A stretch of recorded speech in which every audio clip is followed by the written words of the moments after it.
Hello, everyone. Happy Hi, Friday. everyone. Yes, hi, everyone. Apologies, we're a little late. Had a few technical glitches, issues, but we're here. So thank you for joining us.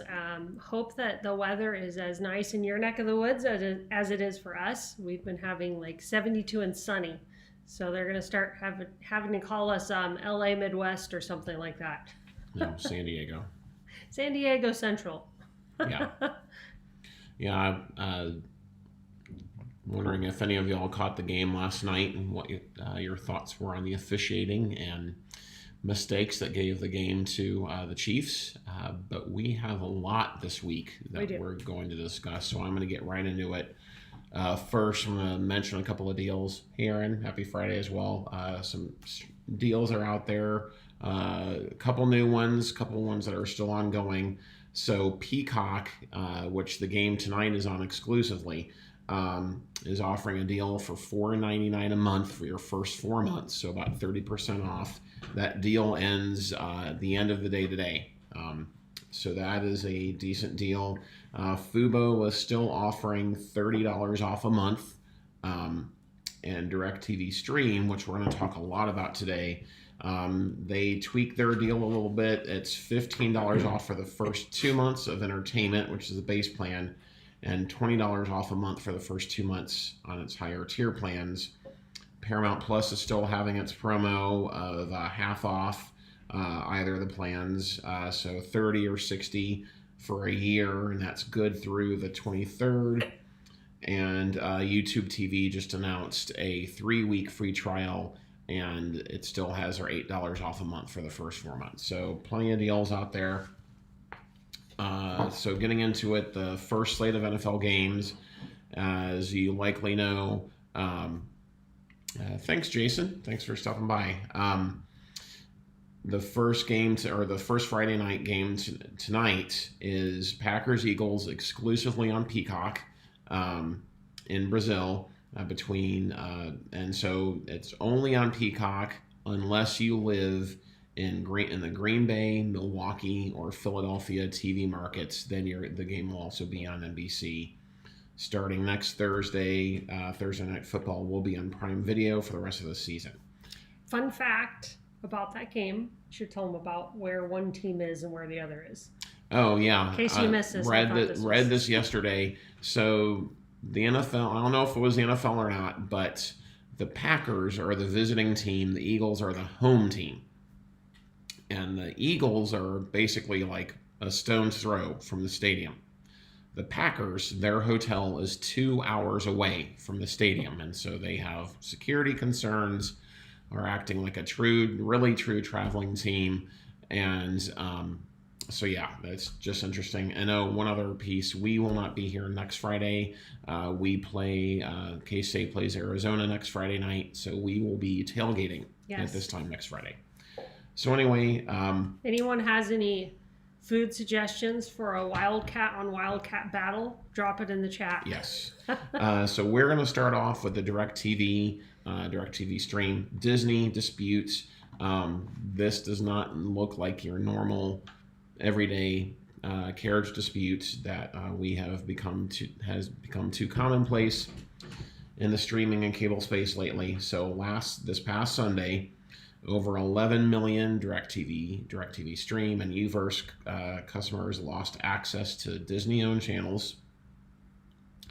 The blackout came 10 minutes before the Sunday night college football game of LSU-USC, and DirecTV on their part is saying that they are giving clients a $20 off credit on their accounts. If y'all can see here. But you have to qualify. Yeah, and you have to go to this site, directv.com/TV promise. So yes. This is not something they're just giving you. Yeah, they're not just giving like YouTube TV has done in the past and others have done in the past. You have to go to the site that Nicole mentioned, and we'll actually put it in the notes of the live stream after it runs. But you have to go to this site to see if you are eligible to get this $20 credit. You should be, but This is DirecTV.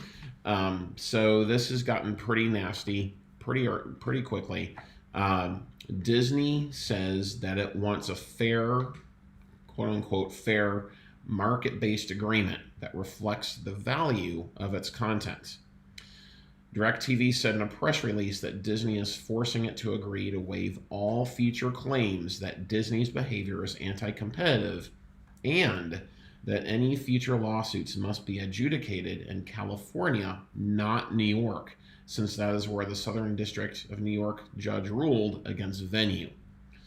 Disney created a page on its site telling DirecTV customers where to get their networks now. DirecTV's stance... Shocker. Hulu's right there. Yes. DirecTV's stance, they argue that Disney is forcing them into what they call, quote-unquote, fat bundles that require subscribers to pay for unwanted channels, and they are advocating for smaller, more customized packages that align with customer preferences. DirecTV also claims that Disney is gouging customers and distributors, which will be key here in a moment, that gouging aspect. So it's pretty choice coming from DirecTV. They say, DirecTV says that they are willing to wait out as long as they need, even if it's after Monday Night Football airs. It claims, quote, Disney demanded that to reach a deal, we must waive all future legal claims that its behaviors are anti-competitive, unquote, which is what I stated a minute ago. And this is part of a broader trend in the industry where content providers and distributors are increasingly at odds over how to balance rising content costs and shifting consumer viewing habits. Craig Moffat, an analyst that we've cited quite a bit, he's tracked the cable industry for decades, says the combination of the Venu legal defeat and the DirecTV Disney clash he sees as a potentially apocalyptic for the traditional TV business. Quote, it's not an overstatement to say that bundling is everything for the pay TV industry, unquote.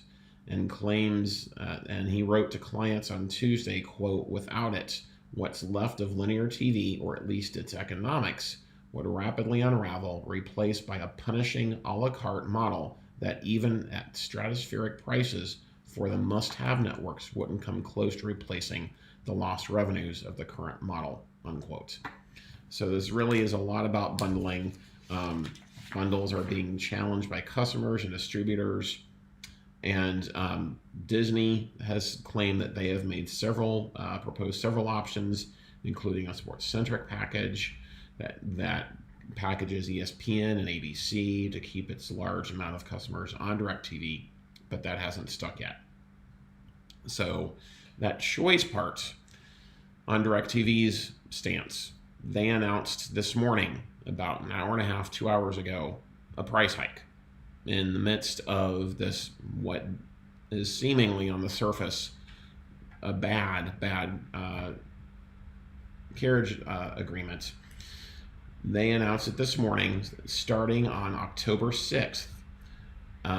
It's going to depend on what level DirecTV stream plan you have, but the entertainment, so the base package is going to go up $7 a month to $86.99, making it the most expensive base plan, assuming that you don't have Fubo with an RSN.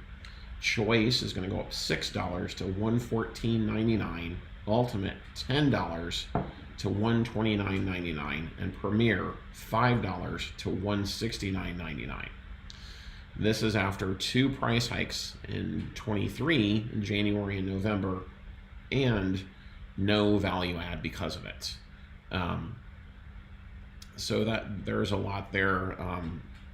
Again, this is two big companies. I've not looked at how big DirecTV is recently, but I have to imagine that Disney is quite a bit bigger, but still two big companies that are fighting it out, leaving us as a consumer in the middle. And then DirecTV, which I would tend to, in this case, I would tend to probably lean a little bit more in their standing. They're going and raising prices in the midst of this without adding something to it. You see, someone like Philo, they raise their prices, they give you a value add. DirecTV is not doing that. And DirecTV itself is also raising prices for its satellite customers along this very similar lines. And so it makes me personally at least, feel hard pressed to see any of their side in this, because they're just as bad. They're just doing it slightly differently with their own thing, but it's just as bad. Yeah. Hi to everyone in the chat, and you're welcome, Jen. We love passing on deals to y'all. So we're going to move on to our next topic, which is about Venu. And wait a second, Raymond pointed out that Spectrum did the same thing last year. I asked for the credit. Too often, that's unfortunately the case. It should be like YouTube TV's done in the past. We're just giving everyone impacted, X dollar credit. Yep. But DirecTV's not doing that. And worse yet, we're raising prices on you to boot. Yeah. So. Yeah, it's either poor customer service, like not valuing that as a business, and or not having not feeling like you have the margin to do what's right for your customers. I mean, Google, which owns YouTube TV, sitting on a big pile of cash, so arguably they can afford to just roll out the credit, but it is the right thing to do. Yeah. So. And it will be fascinating to see how long this carriage dispute goes on, because DirecTV seems dug in. Yeah, and it's not that the dispute itself is new. I mean, to Raymond's point, we see these things regularly, but where the streaming industry and where cable is, and we'll get into that in a minute, is right now, that's different. We're at a different point. And so I think that's what makes this carriage dispute critical and really worth watching. Yeah, especially with what's going on with Venu. And Fubo. Yeah, and so just to talk about Venu a little bit. So there is an ongoing lawsuit now with Venu, and we've talked about that here, but what it's doing is raising questions about how fans will access sports content in the future. So there are concerns over higher pricing, viewing options, and we came across this piece in the Wall Street Journal as an opinion piece, very strong, but we disagree with much of it. We'll just come out that. Some of it, yes. Some of it we agree with, but this person, the author, really takes the side of the media companies in this piece, taking the side of Disney, Fox, and WBD. He states that Venu is a transitional product. We agree. But he makes several points that we really disagree with. First, he says, and I'm going to quote him here from the article, the antitrust delusion, remember that's Fubo is charging Venu with the antitrust violation, and a judge agreed enough to the point to have a case about it. He says, quote, the antitrust delusion survives on distorted thinking that ignores the shriekingly evident rate of change in underlying markets. We disagree because we think there is a legitimate antitrust issue at stake in this case. He accuses the judge of being anti-bundling and defends Fox, Disney, and WBD as saving consumers money with the traditional cable bundle, and says that Venu is a skinny bundle that consumers have been asking for. So we disagree. We think the judge isn't being anti-bundling by questioning the potentially anti-competitive nature of Venu. Will Disney, WBD, and Fox, so will Venu be offered to other distributors? Or will they make consumers come to them to get it? If it's the latter, that's anti-competitive, because if they have something unique, then they can raise the price without competitive pressure to bring it down. And you could argue who would stay with cable then? Anybody that has cable for sports is just going to drop cable and go to Venu.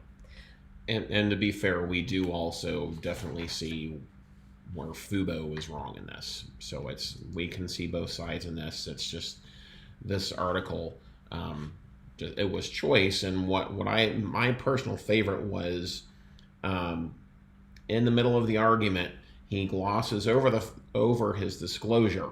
It says, disclosure, Fox, a corporate cousin of our parent, is a party to the lawsuit and one of the losers in the judge's decision. Yeah. So arguably, has some sort of skin in the game. Yeah. Not a ton, but Right. some. And yeah. Appreciate the opposing viewpoint because it crystallizes some things on the other side, right? And it also leads us to another question, which is cable TV finally dead? Now, we know it's been dying for some time. We're not on the vine. Yes, we are obviously not ignorant to that fact. A few just numbers to throw out there that probably many of us are already familiar with, won't be surprised by. Cable now represents only... And this came out this week. Yeah, some new stats. 26.7% of all TV viewing, which is... It's a decline because people are streaming. Streaming services account for 38.7% of all viewing.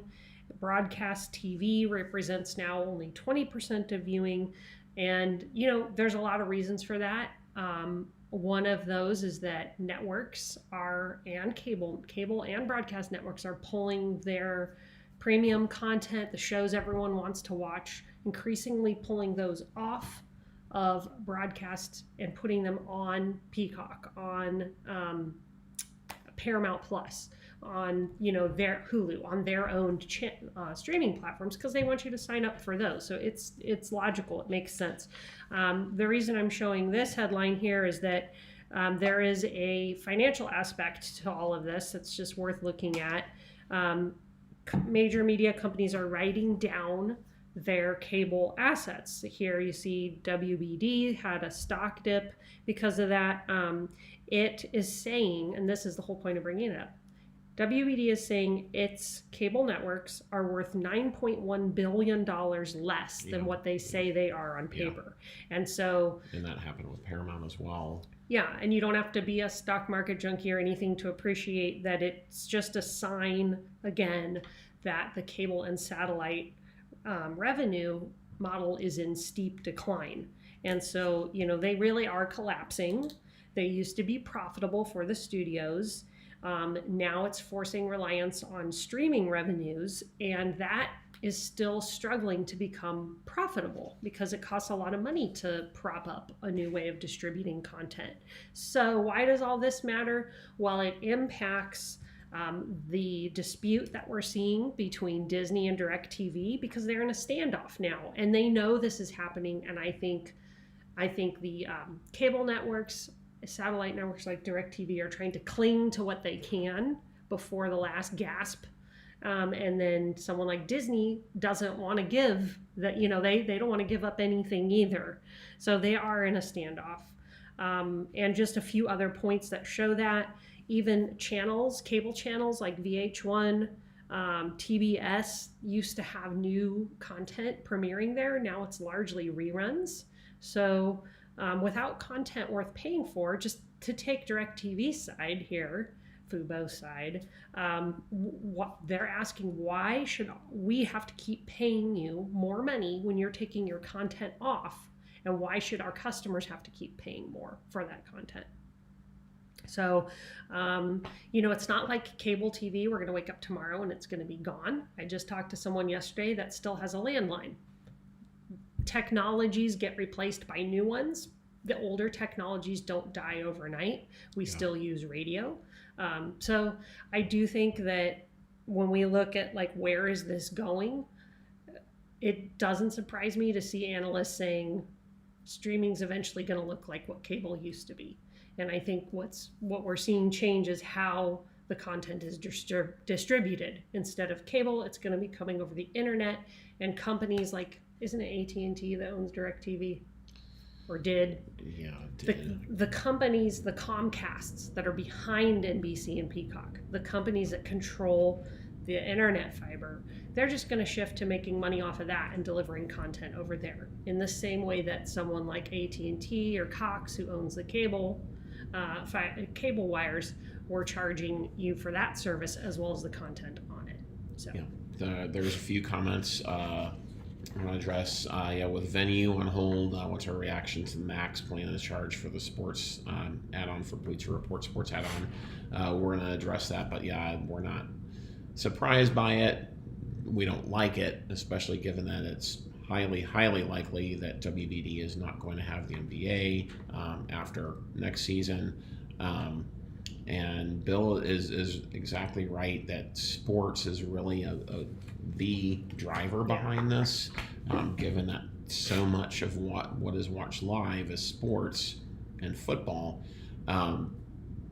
But who I really feel for is for the person who doesn't need sports, doesn't want sports, but they're with a service because they want something close to a cable-like experience, and they're being held hostage, and they're like with DirecTV Stream in this case, they're stuck without ABC or so one of their local networks or other networks that they may want to watch that for those tertiary like channels that Disney owns that really don't cost anything, they're without that because of sports, generally speaking.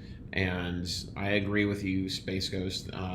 Their downfall really began when they got rid of Turner Networks, and they have raised rates consistently since then. And then, okay, they have RSNs, which is great, but then that, puts a base plan at or near $100 a month. And so it's, yeah.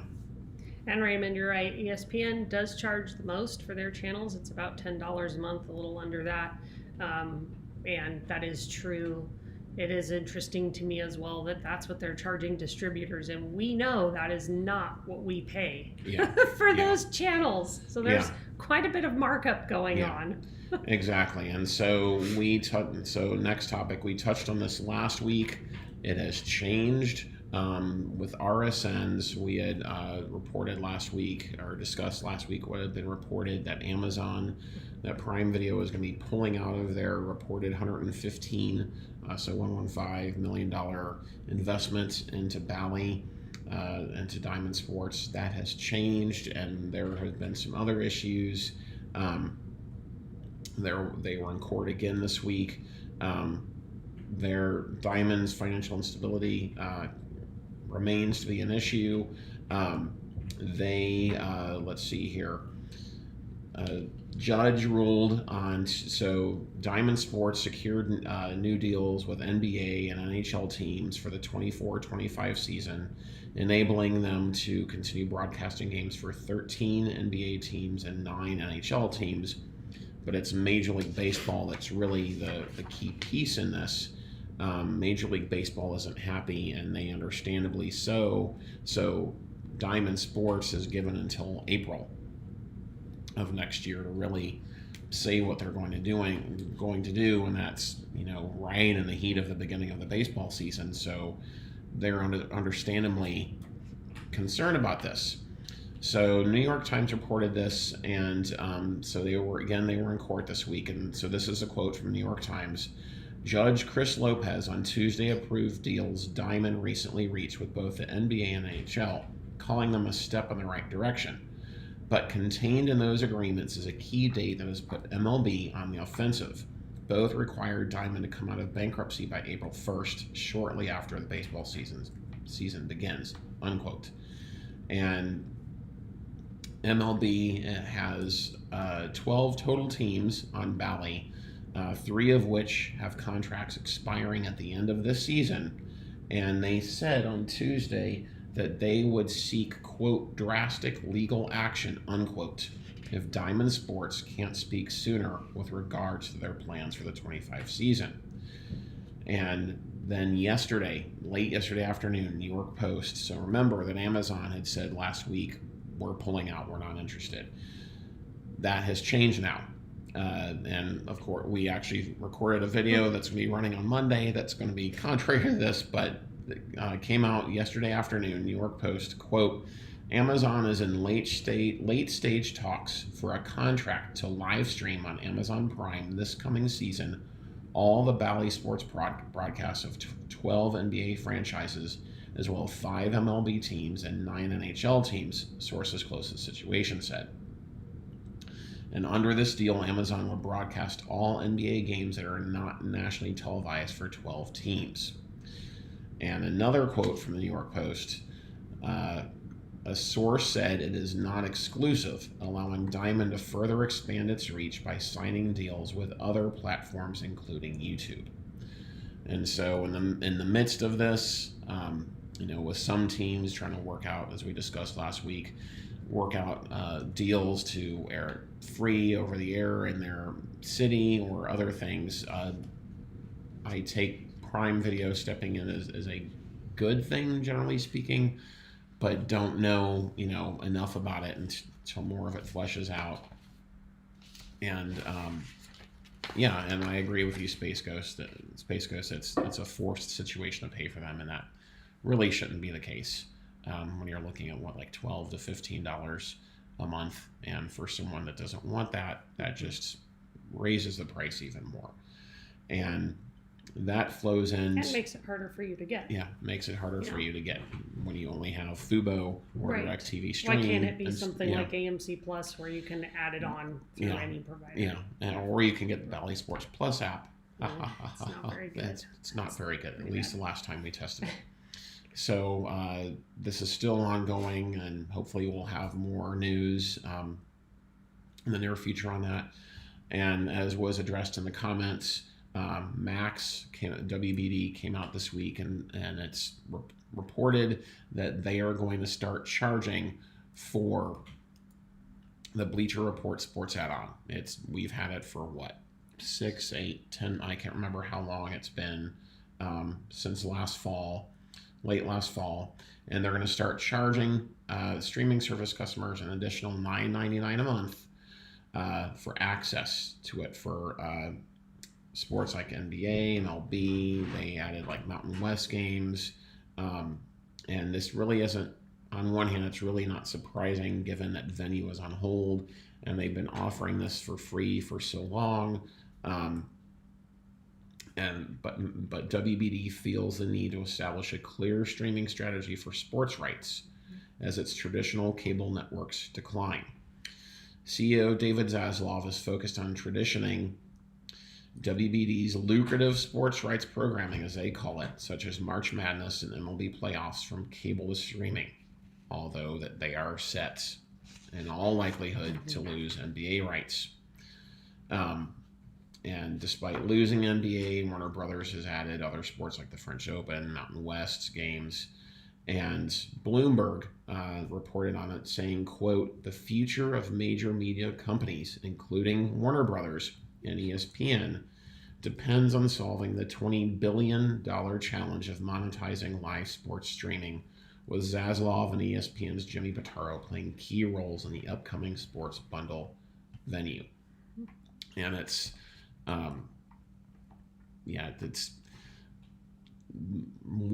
from what I read, they're hoping to get whatever lingering technical issues they're having with it, and in our usage of it over the months, we've not really run into any technical issues that I can remember, at least nothing significant. Some more good comments in the comments section. I completely agree with Bill. The only way to stop price increases is people to stop paying for it. And if you are someone who we had earlier here, like Jason says, if you can watch your teams over the air and be satisfied with that, we just need. It's okay if you can't, but enough people get to that kind of feeling, that'll be the kind of pressure from the market that brings the prices back in line. Yeah, and given how the economy has been over the last few years, it means to pay $100+ for a platform where you're only going to want 3 or 4 networks, and then someone like Fubo, so many of them are the fast options. Why should I pay for that? Yeah. And I agree with Space Ghost. I also don't have a problem with the charge for the Bleacher Report sports package, as long as it remains voluntary. I agree with you. If they go to just add that on and force you to have it, that's not. That's not kosher. I wouldn't want that. And all the communication from them thus far has been that it's a voluntary add-on. If they change that to, you're going to be like Fubo, and you're going to get this RSN fee, if they change that's going to be a huge nail in their coffin, in my opinion, because at $10 for Max, we watch Max quite a bit. We can see the value in $10 to pay for Max, but then you make it $20, right? Then it makes us seriously question, okay, are we just going to get rid of it and get it once or twice during the year and watch what we want for a month and move on? Yeah, and I think that goes back to, it started as HBO, which is a very specific kind of content. They always had a higher price rate, but it was something people were willing to pay because it was quality content. Then they merged with Max, and you had a lot of lifestyle and like Discovery type content coming in, but they really didn't change the price, so that was okay. Now, if you add in the sports without the option, I think you're trying to become cable again and forcing everybody to pay a higher rate for everything, even though you don't necessarily want it. Yeah. And it takes us away from the a la carte, which is what I think, as someone in the comments shared, it's really what we would like. Yeah, as long as it's not over the top pricing for the $40 for ESPN or something. Yeah. And Paul brings up a great question. Will Amazon stick with this move with Bally Sports? And that's a great question, because now, as we discussed last week, ESPN wanting to dip their toes in regional stuff, that could be why Amazon has supposedly changed course. And then you have Disney and Amazon fighting over, these local sports rights. I think they will, because they've got more cash to sit on than Disney. And why wouldn't they, since they have NFL games, or have NBA games? And with ESPN, I remember we read one article that hinted at them wanting to offer access to just a team, like be able for you to pay for just one team's games. If Amazon hears that and they think, well, we can do that, I mean, there's a lot of money to be made there. Yeah, and Nancy brings up a good point as well. It's Sling handling sports pretty well, and I think they do. Given the two different plan options, and then if you want more sports, you can add on the sports add-on, and so it's there for people that want it, but it's not forcing you like Fubo or a DirecTV stream. Though I will say one downside to offering individual, if it gets out of hand, like where you can just sign up for your team's games. What happens to someone like my teams, like the Chargers, that really people, they're not the Cowboys, they don't have a nationwide following. If they stop revenue sharing, what does that mean long term for the quality of the sport? So it's just, we could talk about it all day, but we won't. We'll wrap up with a story on Disney. I don't know if y'all saw this. I thought it was really interesting. Disney got hacked. Looked like it was a Russian group that said they were like pro-consumer, but who knows? They got a hold through one employee access to, a lot of data. 44 million messages on a Disney employee Slack channel. And this is just through one employee. If they would have gotten access to more employees, it would be amazing how much more content. 18,000 spreadsheets, 13,000 PDFs. And, the Wall Street Journal did an article here. They've begun to wade through what was dumped. And some highlights just to share with you. So Disney does not release data on its streaming platforms publicly in terms of separating out, what did Disney Plus make in revenue? What did Hulu generate in revenue? Well, they were able to see in these documents that Disney Plus generated $2.4 billion of revenue in the March quarter, and that was 43% of the revenue that Disney reports for its entertainment business, direct to consumer, which also includes Hulu. So it kind of shows you that Hulu is actually playing maybe a bigger role. It might be more valuable than we thought, and that plays into those ongoing negotiations between Disney and Comcast over that remaining third share of Hulu. Some other just little potpourri. There was some data about Disney considering ad campaigns from Netflix and other rivals, that it was considering running ads for them on its platforms. And as someone who still has somehow a spot in my heart for Disneyland, Genie Plus generated $724 million on pre-tax revenue over 3 years just at Disney World alone. And then just one final thing about Disney to share. If you subscribe to Disney Plus, you might have seen this. We knew this was coming. Feeds of live channels have started, well, curated live channel feeds, similar to what we see in a lot of the fast services. Disney has started adding those. And we'll see if we can show it here. This is just, I'm logged into my Disney Plus. Let me see if I can show you where to find this. If I can get rid of this ad. Well, it logged me out. I'm sorry, guys. But just to let you know, it'll show up there in terms of right along the top. You'll be able to see a banner at the top that'll say, like with a little icon and a lightning bolt, and it'll say live, and then it'll have the show, and you can click in to watch it live. When I saw it, it was just Disney Junior stuff.